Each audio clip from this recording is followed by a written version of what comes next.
E agora, minha gente, a gente volta a falar sobre o habeas corpus que foi concedido pela segunda turma do Supremo Tribunal Federal para o ex-governador do Rio de Janeiro, Sérgio Cabral. Ele que cumpria prisão preventiva já há 6 anos, agora está liberado e deve voltar para a prisão domiciliar. Sobre esse assunto, a gente vai conversar agora com o ex-coordenador da Força Tarefa da Lava Jato, deputado federal eleito, Deltan Dallagnol. Deltan, muito bom dia para o senhor, bem-vindo para cá, viu, deputado?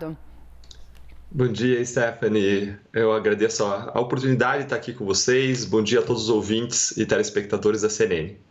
A gente trouxe agora há pouco já uma primeira manifestação que o senhor fez através das redes sociais, lá no seu Twitter, claro, criticando essa medida, né? A prisão preventiva dele convertida em prisão domiciliar. Queria ouvi-lo agora em áudio e vídeo.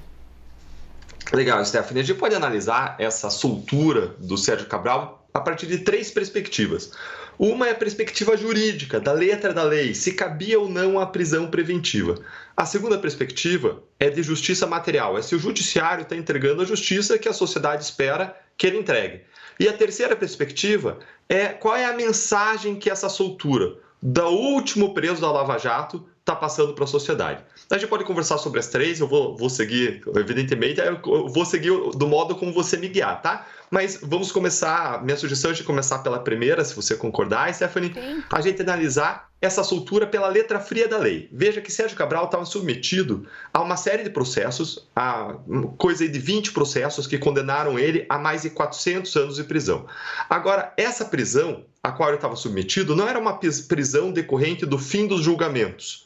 Era uma prisão preventiva, uma prisão que acontece durante o processo, no curso do processo, quando a soltura de um réu no curso do processo coloca em risco a sociedade. E qual foi a discussão que se instalou no Supremo Tribunal Federal? A discussão que se instalou é: a prisão dele ainda é necessária para resguardar a sociedade? Essa é a discussão que se instaurou. Os ministros Gilmar Mendes, André Mendonça e Ricardo Lewandowski falaram: olha, ele não tem mais influência para seguir praticando crimes, os crimes aconteceram lá atrás, ele está preso há 6 anos, então não existe mais razão para você manter a prisão preventiva.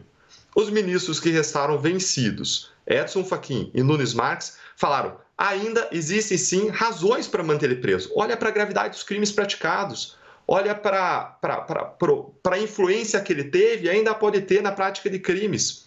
Essa foi a discussão que se instalou. Qual é a minha perspectiva? Quando você olha para o tamanho, a gravidade dos crimes, a gente está falando de alguém que só em contas no exterior tinha 100 milhões de dólares em propina, sem falar o montante que ele desviou em valores, se a gente for converter o câmbio de hoje, a gente está falando de mais de 500 milhões de reais desviados que foram para o bolso dele, sem falar aquilo que foi para a campanha eleitoral, sem falar aquilo que foi para o bolso de outras pessoas. Estamos falando de alguém que tinha 11 milhões de reais em joias que foram apreendidas, que tinha barras de ouro, que fez aquela farra dos guardanapos simbólica em Paris.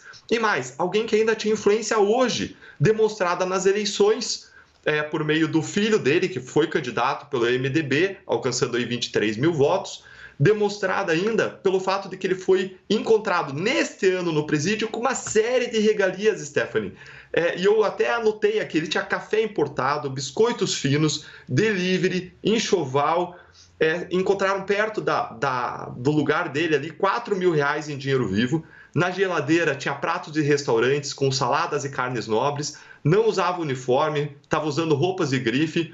E no mesmo ambiente que ele estava, e mais 7 oficiais militares encontraram celulares, maconha, injeções de testosterona.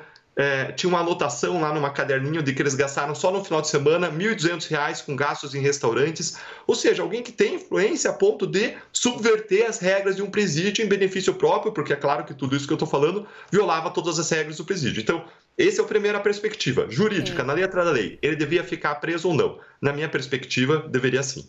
Mas, deputado, a grande questão que se debate aqui é justamente o fato de ser uma prisão ainda preventiva, né? A gente viu o trabalho da Lava Jato acontecer, crescer e depois sofrer tudo o que sofreu e todas as críticas que foram feitas à operação em si. Mas a gente está falando aqui de uma operação que já concluída e que ainda tem presos preventivos. Nesse aspecto, é claro que a gente está discutindo aqui engenheiros de obra pronta, né?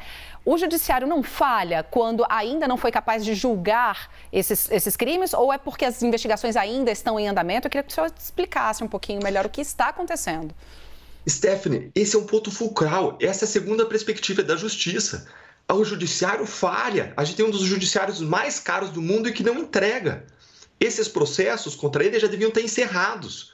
Ou se não tivessem encerrados, ele deveria estar preso porque ele já foi julgado em segunda instância em uma série deles. Mas o Supremo Tribunal Federal, em 2019, acabou com a prisão em segunda instância. E isso acaba com a perspectiva de justiça em relação a colarinhos brancos, porque eles vão apresentar infinitos recursos ao longo de 4 instâncias, mais uma vez. Somos o único país do mundo com 4 instâncias de julgamento. Isso vai se arrastar por 10, 20 anos, e ou ele vai alcançar a prescrição, porque o processo demora muito, ou ao longo desse tempo, com a mudança de julgadores em tribunais, alguém vai dar alguma nulidade, alguém vai anular o caso dele. Então, quando você tem um judiciário que é moroso, que tem infinitos recursos, tem 4 instâncias e não existe prisão em segunda instância, a gente não tem perspectiva alguma de alcançar a justiça. E como o processo demora muito tempo, sempre vai ter algum juiz, algum tribunal, como aconteceu agora na nossa 4ª instância, que vai entender que a prisão preventiva não é mais cabível, ainda que existam argumentos para os dois lados.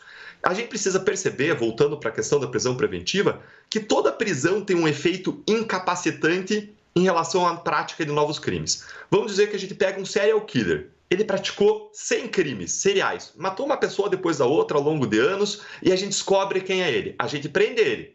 Passam 6 anos. Aí um tribunal vai olhar e vai dizer, olha, nos últimos 6 anos ele não praticou nenhum crime serial. Claro, ele estava preso. E aí o tribunal diz, olha, não tem mais atualidade da prisão, porque nos últimos 6 anos, esse foi o argumento do Gilmar Mendes, ele disse que não existe mais contemporaneidade, atualidade das razões da prisão.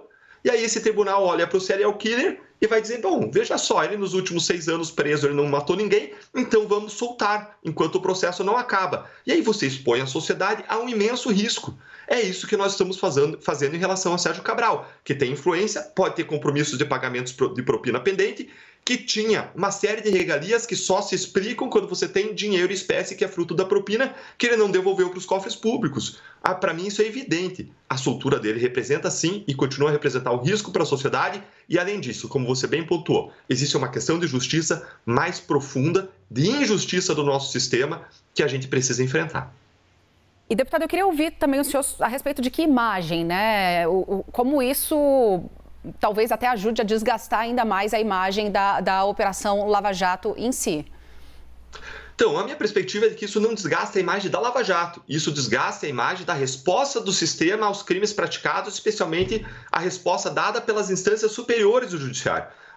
A justiça, na primeira instância, ela fez seu trabalho, a gente acusou mais de 500 pessoas, condenou mais de 170 só em Curitiba a cumprir mais de 2.500 anos de prisão, recuperamos aí 25 bilhões de reais só em razão aí das acusações e dos acordos feitos em Curitiba. Agora o que a gente vê é um desmonte da operação, uma reação do sistema. É uma recuperação do sistema político e uma reação contra as investigações. E essa soltura do Cabral ela é muito simbólica, porque a gente está falando de alguém, de novo, que tinha 100 milhões de dólares em contas do exterior, alguém que, enquanto desviava dinheiro da saúde, o Hospital Pedro Ernesto, que cuida de pessoas com câncer no Rio de Janeiro, estava fechando alas e mais alas por falta de dinheiro, e ele trata de pessoas com câncer, e uma janela de oportunidade de tratamento, no tratamento de câncer, se perdida, conduz a uma morte. E não é uma morte rápida, é uma morte lenta, dolorida e com muito sofrimento.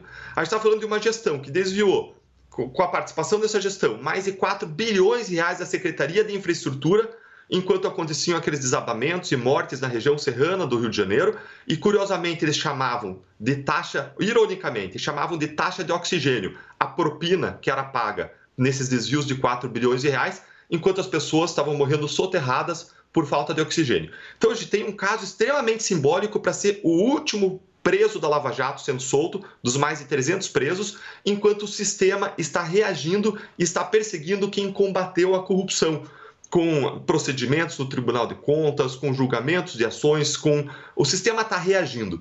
E está reagindo, soltando e livrando quem praticou crimes e perseguindo quem atuou no combate à corrupção. Então é muito simbólico. E se você me perguntar como que eu me sinto, como um ator que trabalhou nisso ao longo de todo esse tempo, eu poderia dizer que eu me sinto frustrado, é uma parte do meu sentimento, agora muito mais. Eu me sinto determinado a mudar essa situação, mudar esse estado de coisas. Precisamos restabelecer prisão em segunda instância, restabelecer o sistema de combate à corrupção, fim do foro privilegiado, lei de improbidade administrativa. Precisamos encurtar e tornar mais ágil, encurtar os julgamentos e tornar mais ágil a justiça para que ela possa ser efetiva, não só em relação ao criminoso de rua, mas também em relação aos grandes bandidos que roubam a nossa nação. Voltando ao caso do ex-governador Sérgio Cabral em si, deputado, é aguardar pelo julgamento do caso, do mérito? Sim. Qual seria, digamos, a solução que a Justiça está propondo para esse caso? A Justiça está propondo a seguinte solução, dizendo, olha, não é o caso dele ficar preso, porque não haveria os requisitos da preventiva, de novo, discordo disso, mas ele vai ser preso lá no final. Ele vai ser preso no final dos seus julgamentos, quando for julgado o último recurso, na última instância, e acontecer aquilo que se chama de trânsito em julgado.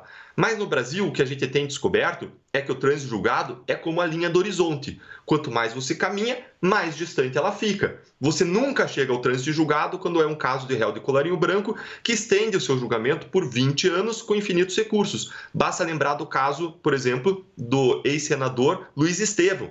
Ele ofereceu mais de 34 recursos, só ele, num caso com 4 réus. Se você for somar todos os réus, dá cerca de 80 recursos, sem contar habeas corpus. Se contar habeas corpus, mais de 100.